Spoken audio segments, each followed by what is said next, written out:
All right. Good morning, everybody. Thank you for coming to attend this Zoom panel discussion on how can I be an entrepreneur. This is another edition of Becoming Professional, where our goal is to help you take your education or your career to the next level. Today, we have some great panelists involved. And before I let them introduce themselves, I just wanted to remind you, in case you don't know, is that on Wednesday, we will have another edition of Becoming Professional, and where we will be focused on leadership. And I'm just going to go ahead quickly and share that flyer for you all who may not have seen it yet. And so we'll be talking about some practical paths to leadership. And we have another great set of presenters, one that's not shown here, who is a dean of our College of Journalism. But we have some other women here who have excelled in leadership. And so we'll be talking about that on Wednesday from 3 to 4. And I'm going to pop the registration link into the chat, just in case you guys want to be a part of that. And it's also important for everyone to realize that these Zoom discussions that we're having live on the web. And so they are located on YouTube, so you can find them there. And I'm going to go ahead and put that also in the chat for anybody that wants to just get a look at some of the other discussions that we've had in the past.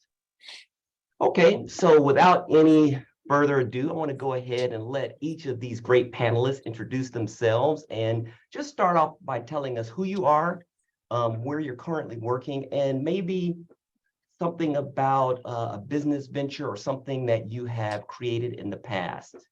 And so I'm going to go ahead and kick it off with somebody who is probably I've known, I think, the longest out of all the people here. I'll tell that story. Is Dr. Michael Peshkin, my advisor when I was a graduate student. Go ahead, Michael. Okay, yeah. So I'm Michael Peshkin. I'm at Northwestern University. Been here more decades than I can care to think about. And I am most famous for being Carl Moore's doctoral advisor. This is true. But along the way, I've also started a few companies, almost not, I'm not going to say by accident, but kind of just along the way while being a professor. So I'll be happy to talk about some of that experience. Dr. White, you can go next. Sure. Well, hey, everyone, I'm Dr. LaTanya White. I actually spent 11 years teaching at Florida A&M University. I was in the School of Business and Industry, where I taught entrepreneurship, principles of management, and professional leadership development courses. Along the way, I learned or I figured out that my advocacy for entrepreneurship education was so heart-centered and so passionate that I didn't know how to make a logical argument about why it needed to be more easily accessible to students, mostly first-generation students, and especially those at historically Black colleges and universities. So I pursued my doctoral research in studying the correlation between Black entrepreneurship and the racial wealth gap, and have translated my dissertation research and now my more logical arguments about why entrepreneurship education needs to be more easily accessible into my consulting firm. So I'm the principal consultant and founder of Concept Creative Group. And as it turns out, a lot of my clients are colleges and universities. So I'm excited, Dr. Moore. Thank you so much for the invitation. Thank you. Thank you very much. Dr. Albee, you go ahead next. Good afternoon, everyone. Those on the East Coast, further east. My name is Farooq Alvi. I'm a faculty in the FAMU-FSU College of Engineering. And perhaps similar to Dr. Peshkin, I've been here for too many decades to recall. I mean, these have been all been great, but 3 to be exact, for 30 years at the College of Engineering. And along the way, I started as a postdoc and worked my way up, or some people would say work my way down into administration for a period. And I have along the way also been consulting, started my own company where I did quite a bit of consulting, depending on how much I could spend. So, and finally, I would say that being a tenure track faculty trying to do research is a highly entrepreneurial venture.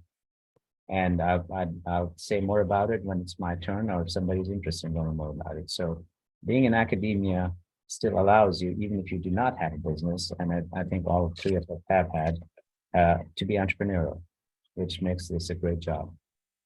Excellent. Thank you very much. And last but definitely not least, Dr. Harvey, could you introduce yourself? Just tell us a little bit about you. Okay, all right. Well, really excited to be here. Thanks, Carl, for inviting me. I'm always happy to share my story. So my background is PhD in computer science. After I did my PhD, I went to Harvard and MIT. There's a joint program for health and science technology. And I was working on, how to apply a computer science degree to large scale cancer genomics data sets. And then I left NSA. I left the MIT area, Boston, and went to the National Security Agency. And I worked there for 10 years. And you all will find this interesting, but my last two positions, I was the head of data science for the Edward Snowden leaks. So with the current, intelligence community leak that you all are seeing right now on a day-to-day basis, I was the guy that was responsible for running the data science algorithms to understand the equities that were in the 2.5 million files that were leaked by Edward Snowden, right? This particular leak only had, a handful of files. So just imagine millions of files being leaked by Edward Snowden and the, just mess that caused, right? So I left NSA and I went to Silicon Valley. I worked for a company you all might have heard of them called Databricks. I was one of the first couple hundred employees. I started there, they were $100 million valuation. When I left, they were a $50 billion valuation company. But that was my introduction to, Silicon Valley, because I knew I had an idea for a technology, but I worked in the federal government, so I didn't understand.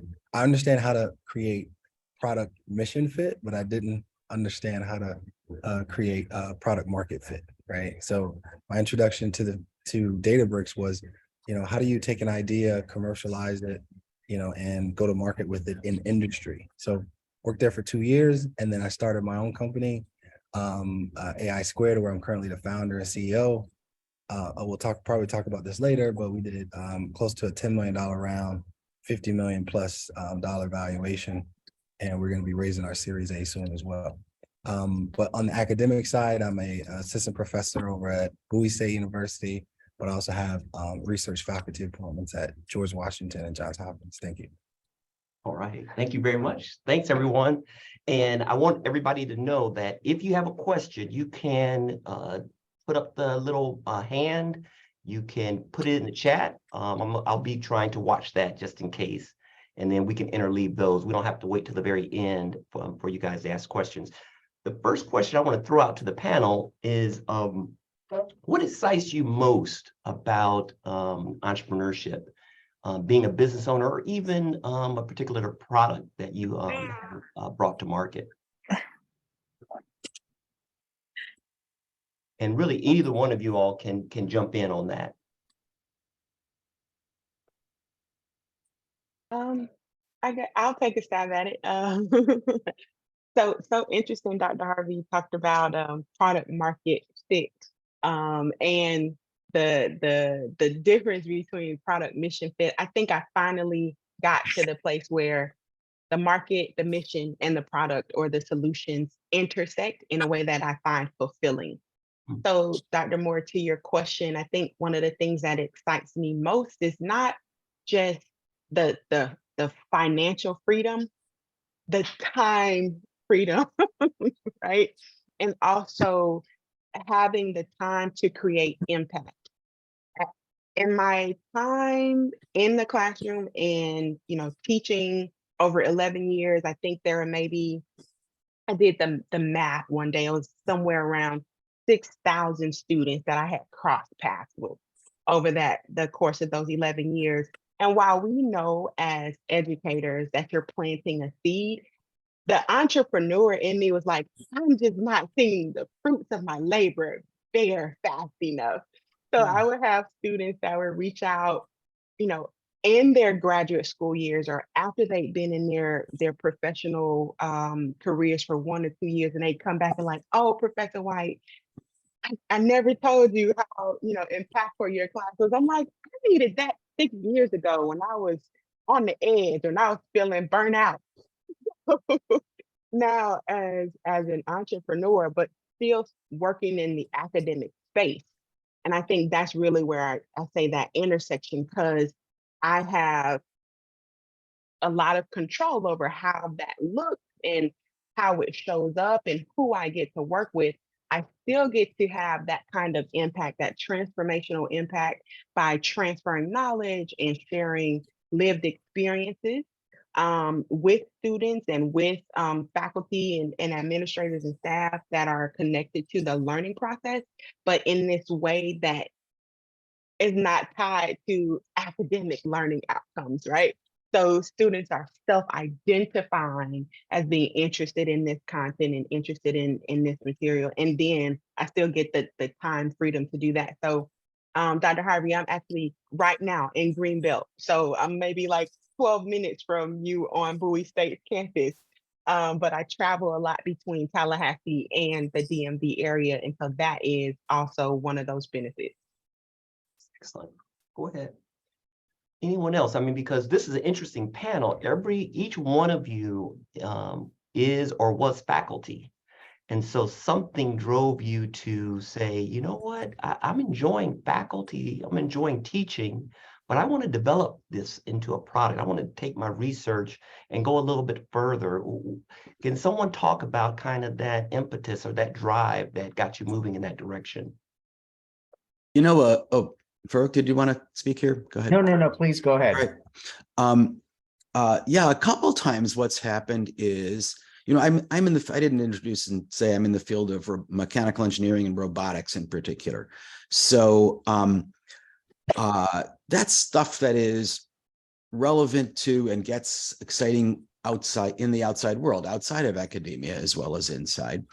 And in the process of trying to get grants and trying to show relevance to the industrial world, a couple times what happened is, you ask your grad students, let's do a demo for so-and-so from a company or something like that, and see if we can get some industrial interest, maybe some industrial funding.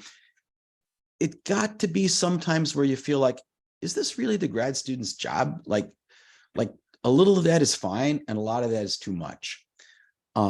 And so that sort of became time like, okay, why don't we try doing this on the outside too? Have kind of a outside the university part, not disconnected, because, the intellectual property belongs to the university, but with the university permission, do something with people whose main job is not supposed to be being a student, but they know that they're in it for, let's build demonstrations, let's get industry interested. So it's kind of rather than, let's make money on this, it was like, let's not exploit our students. Exactly. Anyone else? Any other? Go ahead, Farouk. Yeah, so I probably have maybe the least entrepreneurial in the traditional sense background, but perhaps not. So the example that Dr. Peshkin said is similar to some of the reason that I actually started a company. I was involved in a DARPA project. If you're not familiar with it, usually it goes to DARPA, throws a lot of money at you, and you have to deliver. You have to deliver something that they consider to be successful to go to the next phase. So I was involved in a project with some very large, Boeing, large aerospace company, and some collaborators at universities, and we were successful in demonstrating technology at different levels at a very fast pace. And I had to kind of parse out, as mentioned, work that graduate students could do that could go towards their dissertation we published. But as we progressed, that portion became smaller and smaller, and anything else that was much more applied and not as relevant to the research, relevant to the education, but not to the research that it published, I would have to do it on my own with the university's knowledge. But I got to a phase where we had to do a demonstration, and I really couldn't involve anybody. And the company said, "Can you start a company so we can hire you as a consultant?" And I found that there were some business benefits to having a company rather than just paying them. So that's how I kind of got into it, because large companies came to me, and then I was tired of giving free advice too. So I figured maybe I'll get paid a little bit once in a while, but that was never the motivator. What that did was it led to a demonstration, which I think is still holds a record, and was a partnership. So that opened my eyes to other opportunities. But for me, what it excited me was the way you could demonstrate the end product or close to the end product to someone who may be only funding it at a very basic level, because that's what we do in academic research most of the time. And also how to be able to form partnerships between small, large companies and work with government organizations. So that was a very valuable experience. Although I continued my consulting for another 20 years, and only shut it down when I became an associate dean, because I didn't want any perceived conflict of interest. What that did was it made me think about how to be more entrepreneurial in my research endeavors, be able to connect what we do today to what's going to happen N+20 from now to whoever the client is. Most of in my work, it's aerospace, it's mostly commercial and defense, aviation and space. And that has been very, very productive and satisfying. It's allowed me to have successes at a larger scale and failures at a larger scale as well. And the product in most cases has not been monetary. But most of us, even those who are entrepreneurs, don't go in to make money. They go in because something excites them and allows them to do something that they wanted to do. But they have to convince people exposed to it. They have to get VCs to invest. I have to get my VCs are program managers and program directors, right? They have to invest, and then you have to come up with the idea, sell the idea, do the product, deliver it, and then ask for the phase 2 or phase 3, whatever the term is, right? Funding. So it is, the return is really students. So Dr. White said that students come up to her.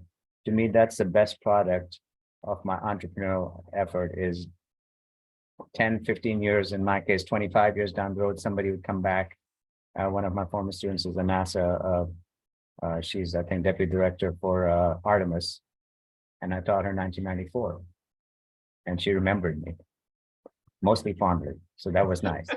So that is sort of the entrepreneurial spirit that's needed if you're trying to do something that's different than what's being done. And you have to convince somebody to invest their resources, which are always scarce in your idea. But non-traditional entrepreneurship as the way it's normally perceived and interpreted.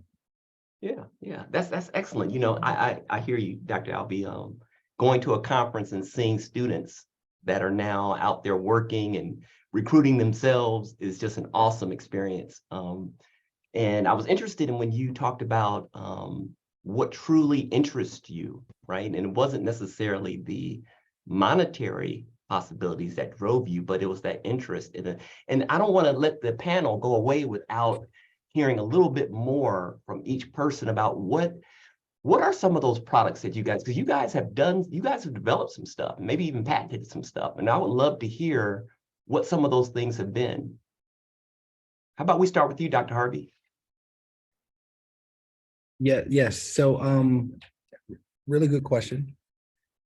And so I'll talk about just the impetus of the idea that I had for the company that I started.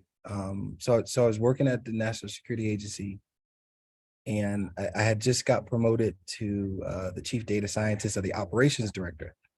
So in this position, I was responsible for, how do you do machine learning and artificial intelligence at scale across the organizational repositories that collect the most data in the world, right? So we were talking about SIGINT, which is signals intelligence, that spans from voice calls to text messages to emails, the full gambit. And they're pulling it in and they're storing it. And how do you run machine learning and artificial intelligence across those large data sets, those large repositories? So that was the challenge I was trying to solve. And what I started to see is that even though we had these world-class machine learning algorithms,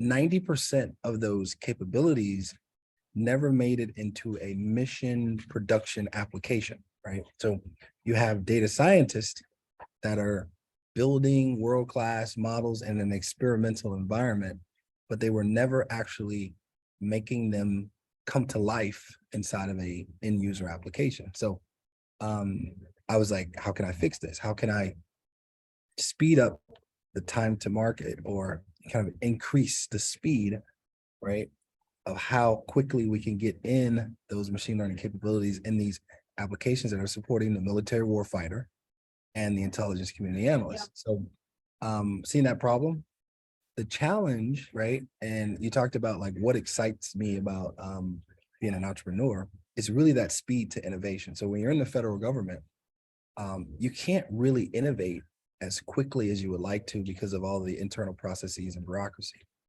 At a startup, it's much different, right? So as a startup CEO, literally you can come in one day and have an idea for the direction of the company, and you can immediately change or pivot, right, is what they call it, from a lean startup perspective, right?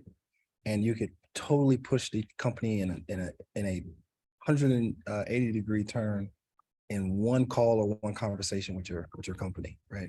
So having that speed to be able to innovate is something that you can't get in the federal government. So the product that I built, it really was a framework where I now have a programming framework that can empower any data scientist or machine learning engineer to add, just a couple of additional lines of code to their traditional model. And then now they can describe how they want that model integrated inside of an application. And what we do is we transform the traditional Python in real time into JavaScript, and we inject the JavaScript directly inside of the DOM or the HTML, right?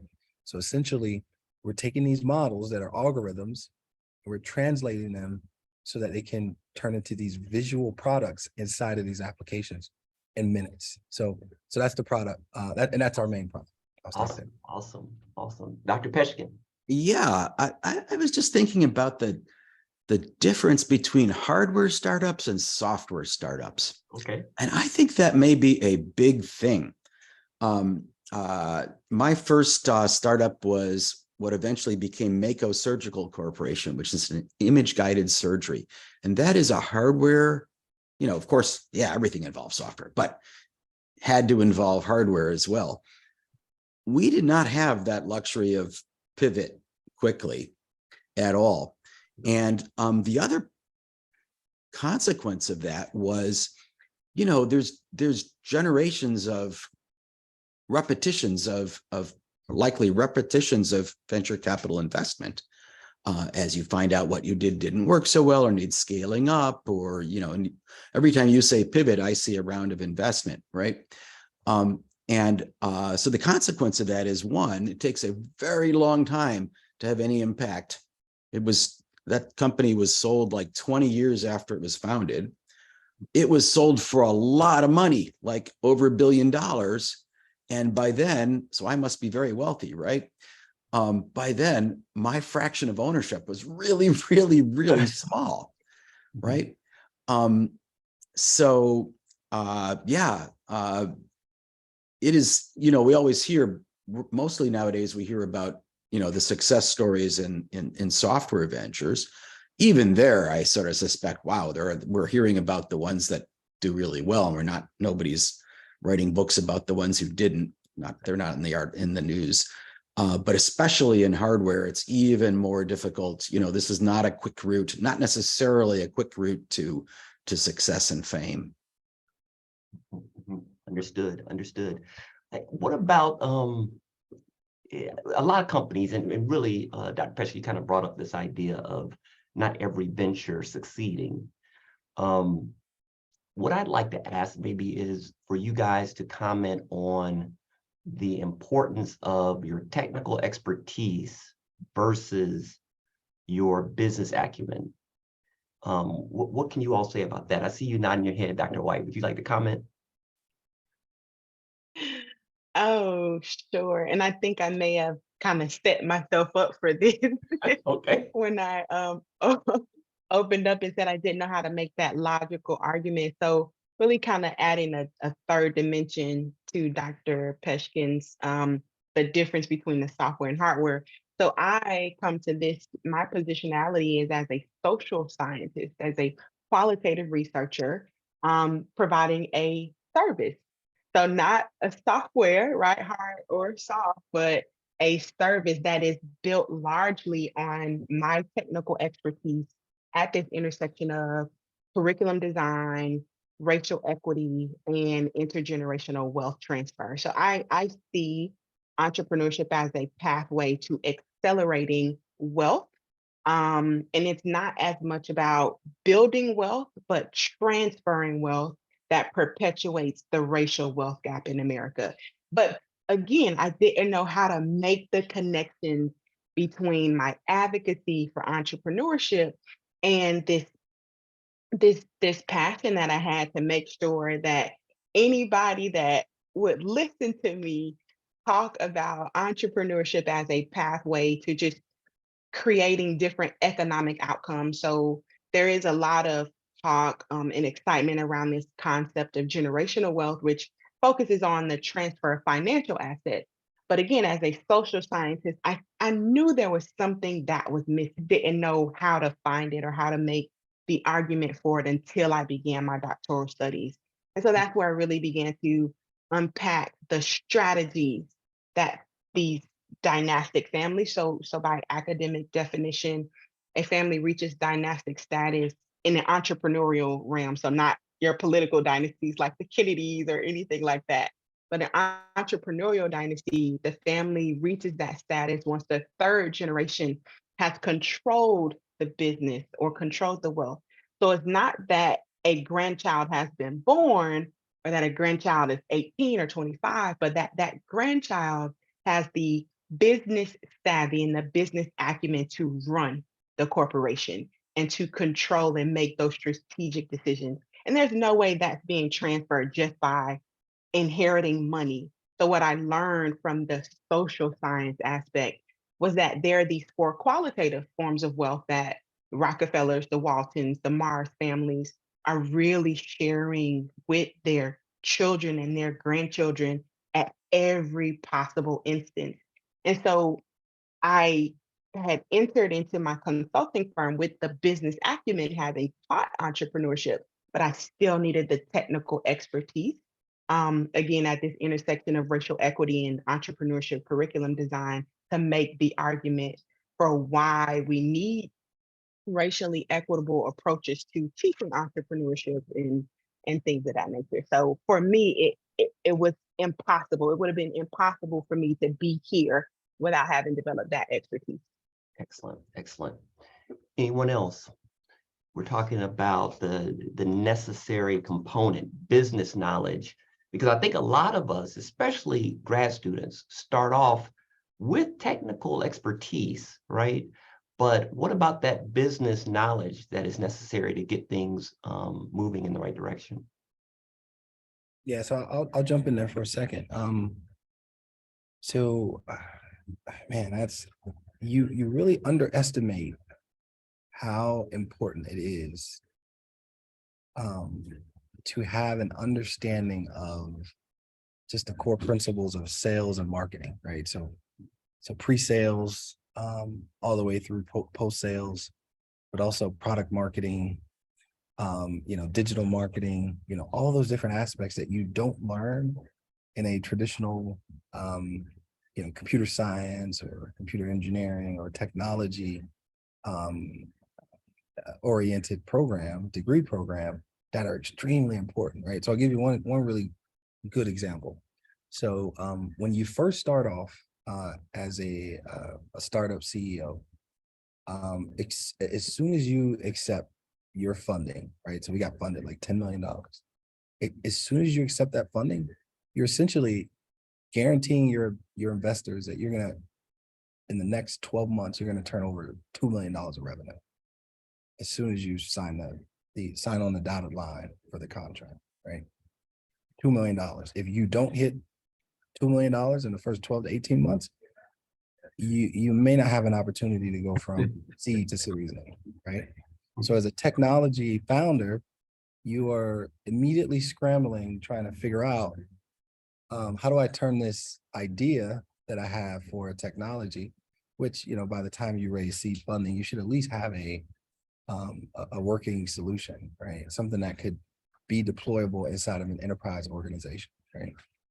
But just because you have a technology solution doesn't mean that you understand how to generate leads, approach a customer, all the way through to identifying the pain and being able to do a proof of concept, do a targeted demonstration based upon a use case, all the way through working through procurement to actually get that customer to do a multi-million-dollar deal with your organization. Right?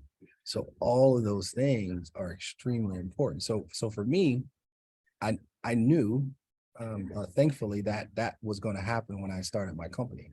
So in anticipation of starting AI Squared, I made the jump to Silicon Valley to learn the startup ecosystem, right? So 2 years I was, entrepreneur in residence, essentially over at Databricks, where I worked on the ground floor as a sales engineer, right?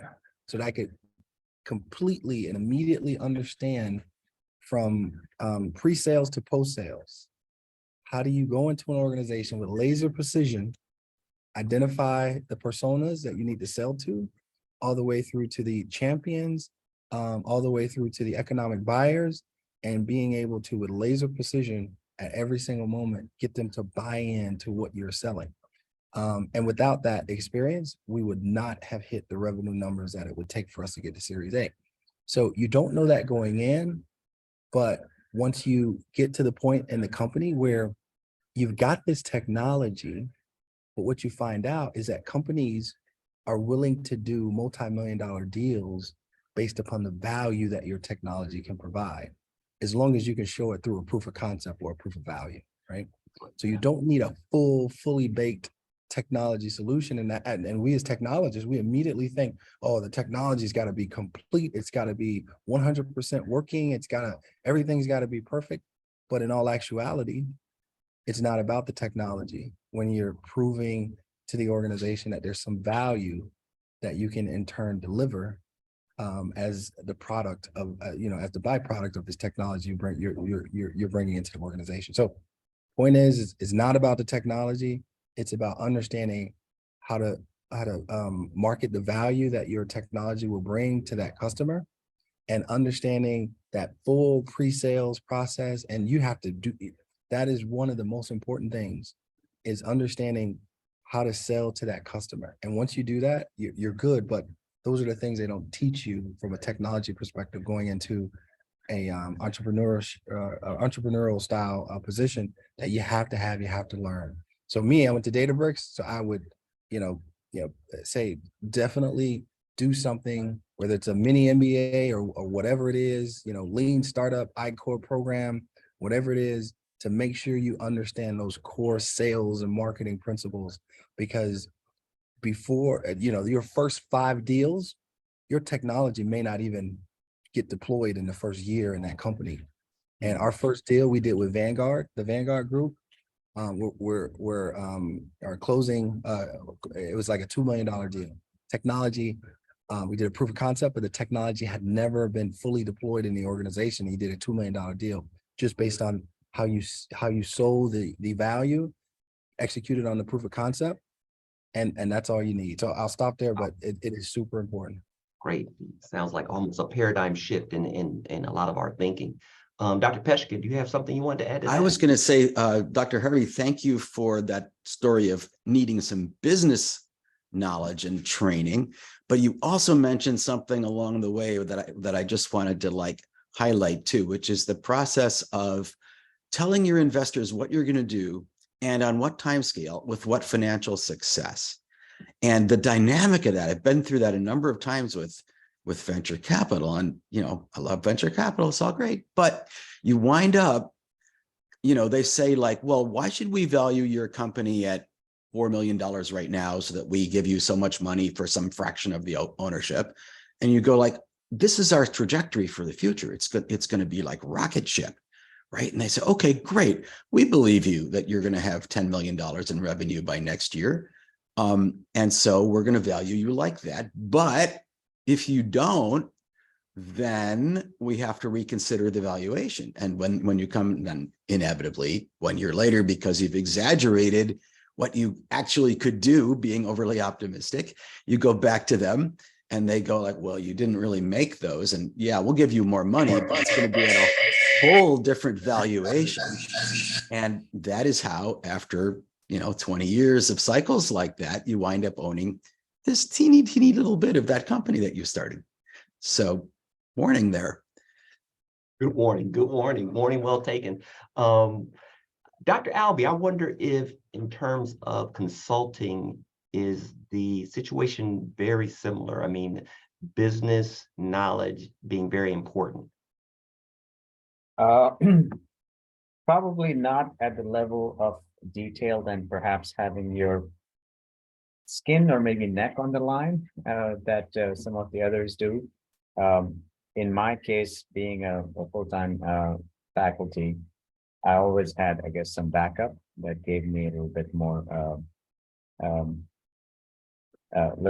allowed me to sleep a little easier, although that's never been the case, but that's a different problem we can spend hours on. In consulting, so let me back up a little bit. I have had a few patents, and some of them went to companies, but I kind of signed off on it, and whatever agreement they came up with the university, they took it and wrote a big check to the university mostly. And some of them I think have gone to product, but you're not privy to that. And in our case, what was your question again? I kind of lost my. That's very professorial. Well, this whole thing of you can basically fail with good ideas and technology if your business knowledge is Right. not where it should be. Yeah. So as I said, in my case, I've never had this sort of a do or die thing that Dr. Harvey talked about and Dr. Peshkin was talked about. And the die portion would have been that the funding to continue the program that we're doing would go away or be reduced, but it was never quite, I think, as drastic. However, for me, I took it very seriously because it does impact the students, how we support the students, and how comfortable are we in supporting that. Right. So on the DARPA project was much run like a business. Every few months they get up and saying, what have you done? And how come you're not moving? They don't care about basic science. They're saying, what are you going to do? Advance it so that I can hand it off to somebody else and they'll build the product. Very much like that. Basic science was not really the driver in that case. We probably oversold the product, but we had to, at every meeting, I had to get up, and it was primarily me, although we had partners that were getting a lot more money, but for some reason, the technology was coming from us. I had to get up and show them, this is how far we are, but here's where we're going to get. And then, and you have to do a very good job of it or suffer the consequences. And that was exciting. The stakes were different in that case. But I always had a backup that I'm not going to lose my paycheck, my basic paycheck. So that maybe changes the stakes for others. I'd like to think that I was as driven as the other entrepreneurs, perhaps, but perhaps not. Okay, okay. In terms of that paycheck, Dr. Alvey, that guaranteed paycheck, I'm assuming you're talking about your academic position. Yes. What would you say in terms of the suitability of starting or being an entrepreneur as an academic? Is the academic world pretty suitable to this kind of work? So I would say that as an academic who has to go out, and so it varies by field, right? But in most STEM areas, the expectation is that you are going to go and build a program, build your brand, so that people will come and buy your brand, right? And your brand is what you're known for, right? You establish your expertise and your domain. And it's very small, perhaps, right? Or it can be very big. I think that is excellent training if you're so inclined to go into product development and marketing and have spin-off companies. I think it's great training. However, universities are not always the place. They're not always helpful in promoting that for faculty, even though we say you take 80% of the cut. And that is something that I've struggled with throughout my career. And that's probably one of the reasons that I kind of did not go in that direction, because there's too much effort for me personally. And even in some ideas that I thought had a lot more potential for products. And that's something that I'm trying to change in my new position. I hope that we empower our faculty and students to be able to take their ideas and lower the barriers, require that there's a risk, managed risk, but lower the barriers, because often we find that the idea that germinated somewhere in with somebody eventually made it to product with maybe no return to the people or the group that where it came out of. So I think, and plus I think it'll be just very exciting and great training for our students, so that when they go out there, they have gotten in front of VCs in some way and know that they're going to, from the initial funding, seed funding to the follow-on funding that has to happen. So I'm trying to lower that, but I think the universities are not yet quite as good. Now some are better than others, obviously. Yeah. Well, I think Florida State's probably a great place to start that, because do we not have the only college of entrepreneurship in America? Yes, we do have. Well, That's a little. That's I'm just a certain little somebody will plug. come and debate that. But my understanding is that yes, we do have an entrepreneurship, and one of their things, and we have entrepreneurs in residence that are actually placed throughout other colleges, including engineering, as you're well aware, Carl. Excellent. So I think that's a great way to begin, and they're fairly new. They're about 4 or 5 years old. So, and enrollment's going up like crazy. So there's a need. Definitely. What about failure? So I don't think we should not, or let's say steer around the idea of failure, because my suspicion is if you're really pushing, there may be opportunities that go by the wayside that you just don't succeed at. Can anybody speak to that?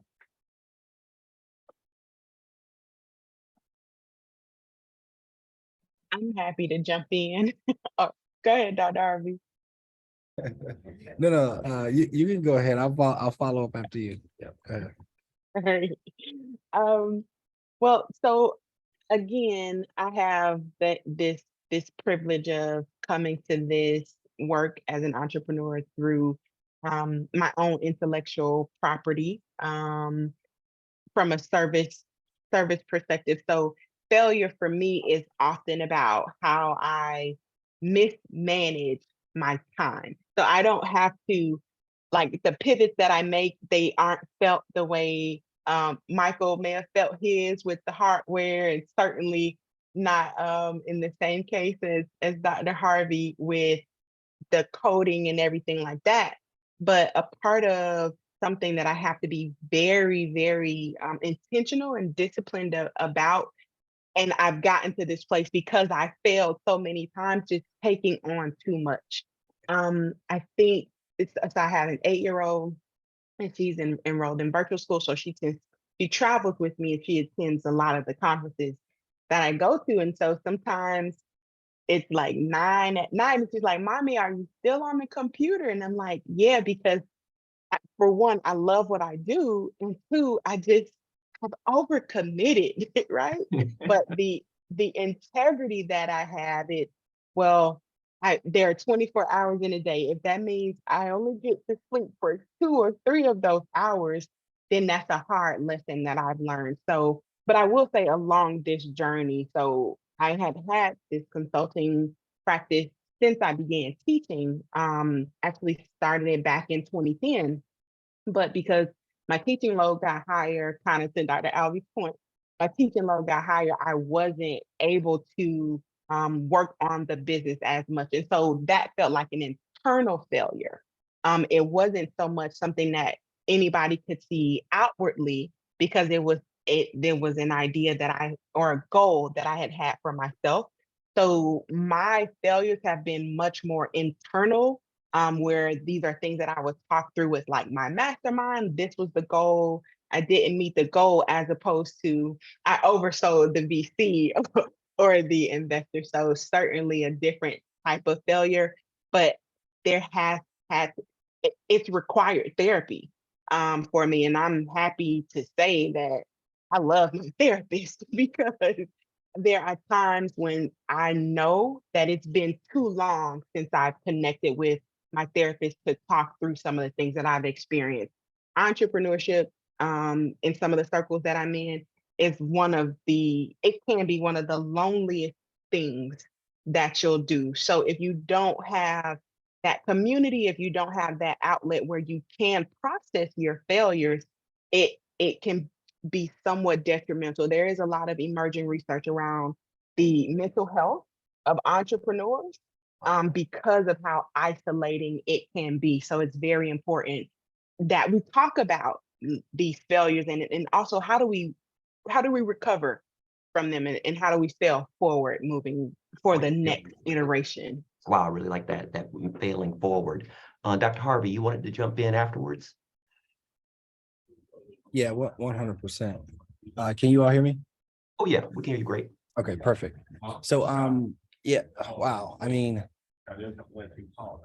so there was about 2 years, maybe 2.5, close to 3 years, that I went through this kind of journey of, I've got this idea because I've seen this problem that has, one of the things that they tell you on the business side is, you need to understand if the problem for the customer is a bug bite or is it a shark bite, right? So I had, at the National Security Agency, identified what I felt was a shark bite, where 90% of models were never making it into a mission production application, right? But the challenge was in, how do you take this concept of what you think would be a solution and actually make a product out of it, commercial, a product that has huge commercialization potential. So that process was failure after failure after failure in regards to trying to develop something that in turn you could start to gain some initial traction, right? But the iterative nature of that process, where you're building something, you're getting it into the hands of some users and some testers, and they're telling you what works, what doesn't work, and you're failing as fast as you can, and you're iterating.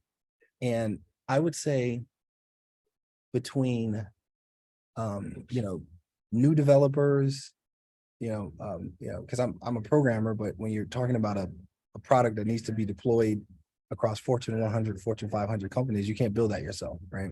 So from iterating on the technology because of developers or because of the direction of the actual solution the innovation of that solution needed to be kind of, turned in a different direction, or whether it was, just running out of resources when you're trying to bootstrap in the early days, right? Before the venture capital funding, there was failure after failure after failure. And for a lot of CEOs on the entrepreneurship side of the house, there's always this this valley of the shadow of death that you run into, right? So it's like the failures have compounded to a point where the money is gone, you are drained, and you do not see the light at the end of the tunnel, and you're just trying to figure out, should I, take a little more money out of my retirement to try to figure out if I can keep this thing going. And usually, right, and what I've seen, if you can find a way to push through that valley of the shadow of death, usually there is success on the other end of those challenges. And that's exactly what I seen, right? I ran out of money. We had to change developers. We had to change the direction of the solution. And pushing through that, it's kind of like I came to this point where my back was against the wall, and I figured I'd try to claw my way out. And that's when I started to reach out to more investors, right? And started to get in front of more investors. And, that turned into the opportunity for my company to in turn get funded. But those failures, they're going to happen. They build thick skin. They build character. And without them, I would not be where I am today. So take those failures and learn from them. Understand how to be better.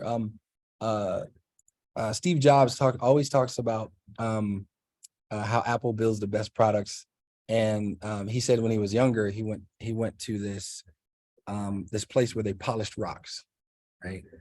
And the way that they would polish rocks is they would put it in this machine, and the rocks would shake up and bang up against each other. And that machine over time, right, would take these very, ill-formed rocks and make them into these smooth, polished rocks. So that rock polishing process is just the failure after failure after failure after failure. And that's how we ended up getting a product that was ready to be able to be deployed in enterprise organizations, Fortune 100, Fortune 500 companies. But it took months of rock polishing, which is months of failure after failure after failure, iterating and improving after each one of those failures. So just remember that those failures are all part of the journey, and don't get discouraged. Wow, thank you. Dr. Peshkin. Yeah, I'm reacting to that a little bit. So persistence and in the face of failure, that's a virtue. It doesn't always work out, right? Sometimes you fail and then you keep failing and then you fail, and I've always appreciated, fortunately, I could keep my day job, so there was always a bit of backup there. That was really important, but, a lot of entrepreneurs, you just have to give it your all. You can't do that. Your day job won't tolerate it. So that's been very, very lucky for me. I was going to say two other things with that about the loneliness. Oh my God, don't do this alone. Have somebody else who's in it with you, at least, hopefully somebody really good who can bring skills like, or maybe even complementary to your own. And the other thing I was thinking is, one of the ways that I've seen some of my friends get really unhappy and stuck in their failure, I'm not, to the point where I can't fail. I can't let this go, and stay in there way too long before they fail, is when they've borrowed money from their family, or or their friends, and they just feel like they're like the people who buy into this it has to be okay with them, with you, if they lose that, right? If it's intolerable to you emotionally to let those people down, then you're really in a bad place. So I guess just as kind of warnings, I have not, I've stayed out of that situation, but I've sure seen it happen, and it's pretty miserable. Right. I do have a final question, but I wanted to take the time, just in case I do not see anything in our chat yet, any questions in the chat, but does anyone in any of the participants, any of the audience members have a question for one of the panelists? I do. Go ahead, Calvert. Yeah, morning. I'm Calvert Barkley, PhD candidate in civil and environmental engineering. Personally, I think people like us are not necessarily good administrators. I'm talking from my experience. So would it be useful for us to say, go to the industry first, even if you'd like to be an academic? Should you go to industry first to get certain soft business skills before returning to academia and say, thinking about your own consultation business or anything else? Anyone want to answer that question? I was going to throw it over to Dr. Alvey, because I know he's done a lot of that in terms of educating students, but all of our panelists have. So was the question, Calvert, whether it would be useful to go get industrial experience? Before returning to academia. Before return?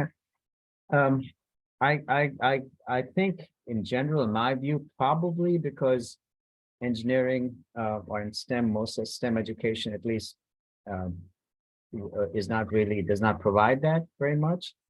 Although I think that may be changing now because now our students are much more entrepreneurial and they're thinking about not their first job, but what it is that they're going to do that will give them independence and allow them to be creative. So I think they have access to some of that in the university these days. Personally, I found working in industry very constraining, actually. I mean, when I worked, I spent some few months at a time, and that was about how much I could spend. Now, there were perhaps very big companies, and they were much as big as bureaucracy as a large institution or the federal government, perhaps. They were not as nimble as the startups, obviously. So I figured that in my experience, being able to do this at university is akin to, in many ways, to a startup because you control a lot of the pace. But yeah, so I don't know. I would leave that. It would depend on your comfort level and patience working with companies. Okay. Anyone else? Anybody else have a question? We have time for one more question. Yes, I do. Go ahead. Yeah, my name is Sakina. I'm a PhD student. I would like to know if there are any conflicts of interest that any of you have faced with having your own company as well as also being in academia. I think, Michael, you're probably the most.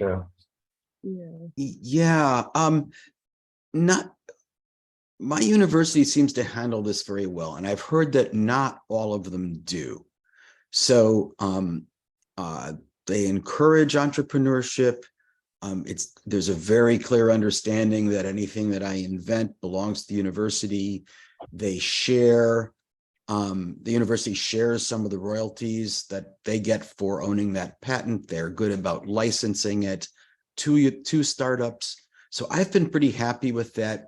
And the potential for conflict of interest to me has more been about the involvement of students, because you have as I mentioned earlier, you have a tendency to, ask your graduate students, would you please help me with this?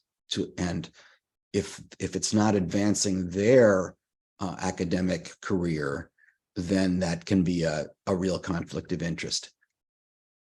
Thank you. Thank you very much. And I'm sorry, this time really flew. And I just really want to thank our panelists for bringing some of this hardcore reality to what a lot of us think about. Entrepreneurship is so exciting, but you guys have really given us some things to think about, and we really appreciate it.